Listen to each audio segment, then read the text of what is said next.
took Jesus and had him whipped.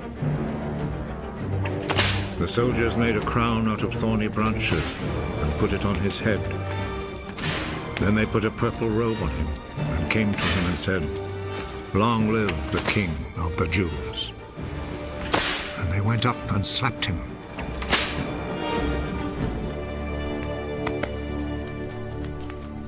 Pilate went back out once more and said to the crowd,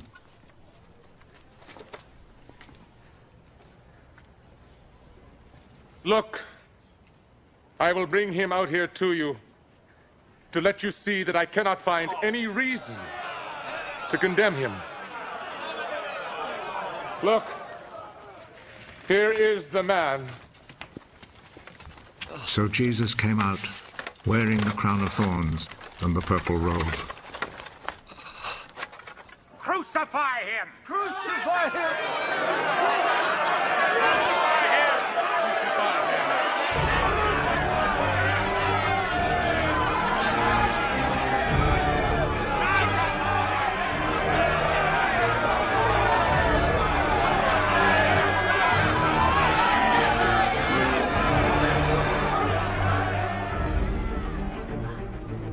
You take him then and crucify him. I find no reason to condemn him. We have a law that says he ought to die because he claimed to be the Son of God.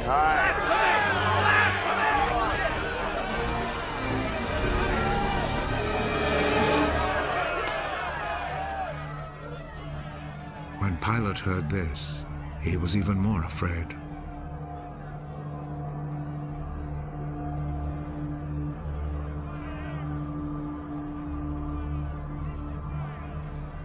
He went back into the palace, then asked Jesus, "Where do you come from?" But Jesus did not answer. You will not speak to me. Remember, I have the authority to set you free, and also to have you crucified. You have authority over me, only because it was given to you by God. So the man who handed me over to you is guilty of a worse sin. When Pilate heard this, he tried to find a way to set Jesus free. If you set him free, that means you are not the Emperor's friend.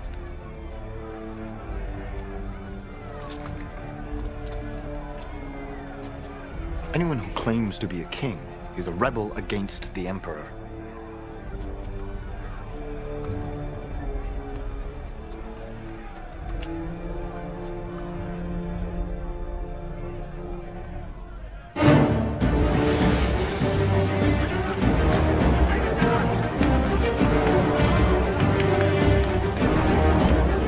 When Pilate heard these words, he took Jesus outside and sat down on the judge's seat in the place called the Stone Pavement. In Hebrew, the name is Gabbatha.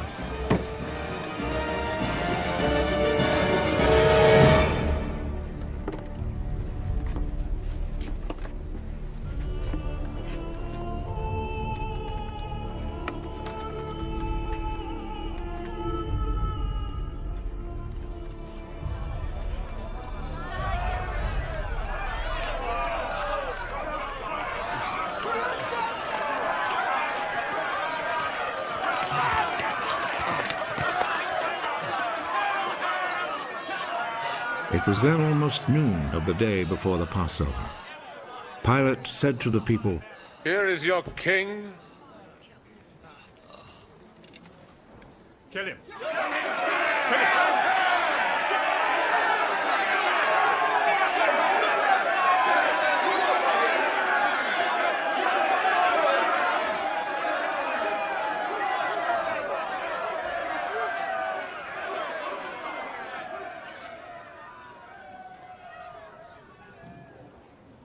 Do you want me to crucify your king? The only king we have is the Emperor. Then Pilate handed Jesus over to them. to be crucified.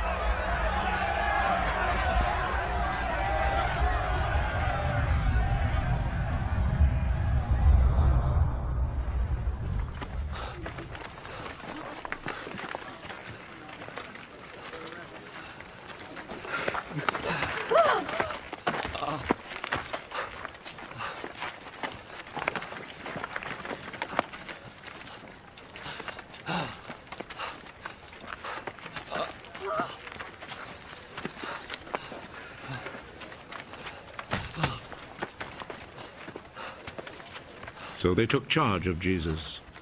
He went out, carrying his cross, and came to the place of the skull, as it is called. In Hebrew it is called Golgotha.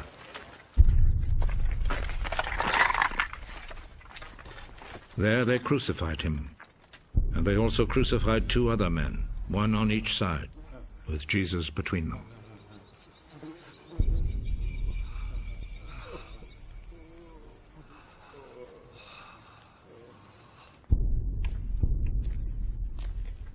Pilate wrote a notice and had it put on the cross.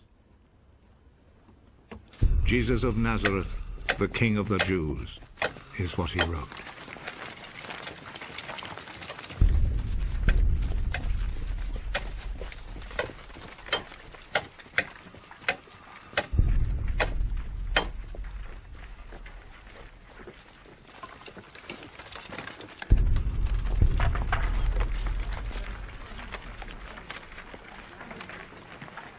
Many people read it, because the place where Jesus was crucified was not far from the city. The notice was written in Hebrew, Latin, and Greek. The chief priest said to Pilate, "Do not write the King of the Jews, but rather..." This man said, "I am the King of the Jews." What I have written stays written.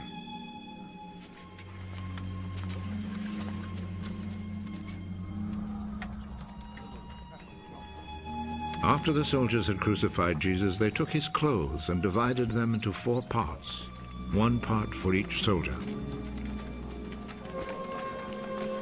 They also took the robe, which was made of 1 piece of woven cloth without any seams in it. The soldiers said to one another, "Let's not tear it. Let's throw dice to see who will get it." This happened in order to make the scripture come true. They divided my clothes among themselves and gambled for my robe. And this is what the soldiers did. Standing close to Jesus' cross were his mother's sister, Mary, the wife of Clopas, and Mary Magdalene. Jesus saw his mother and the disciple he loved standing there. He is your son.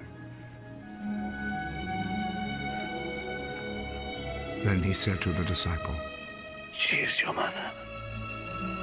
From that time, the disciple took her to live in his home.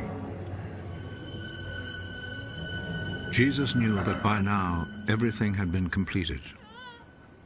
And in order to make the scripture come true, he said,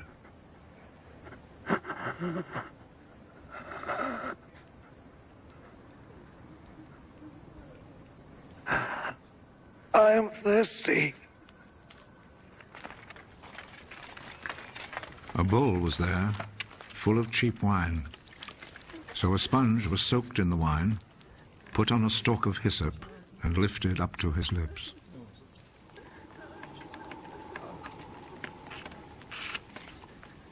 Jesus drank the wine.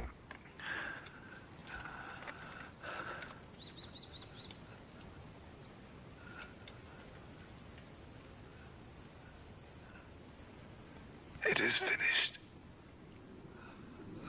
Then he bowed his head and gave up his spirit.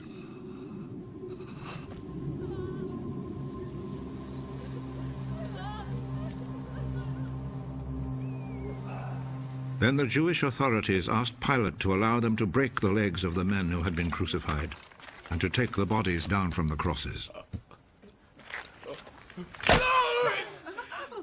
They requested this because it was Friday, and they did not want the bodies to stay on the crosses on the Sabbath.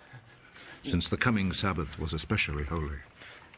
So the soldiers went and broke the legs of the first man, and then of the other man, who had been crucified with Jesus. But when they came to Jesus, they saw that he was already dead, so they did not break his legs. One of the soldiers, however, plunged his spear into Jesus' side.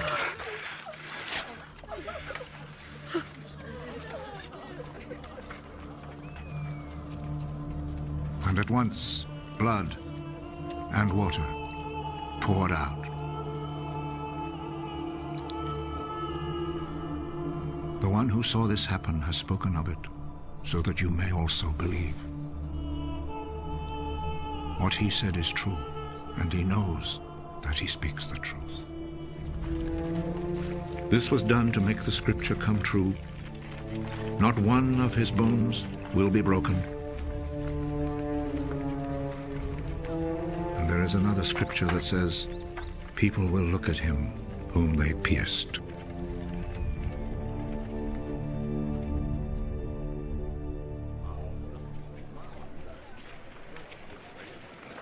After this, Joseph, who was from the town of Arimathea, asked Pilate if he could take Jesus' body. Joseph was a follower of Jesus, but in secret because he was afraid of the Jewish authorities.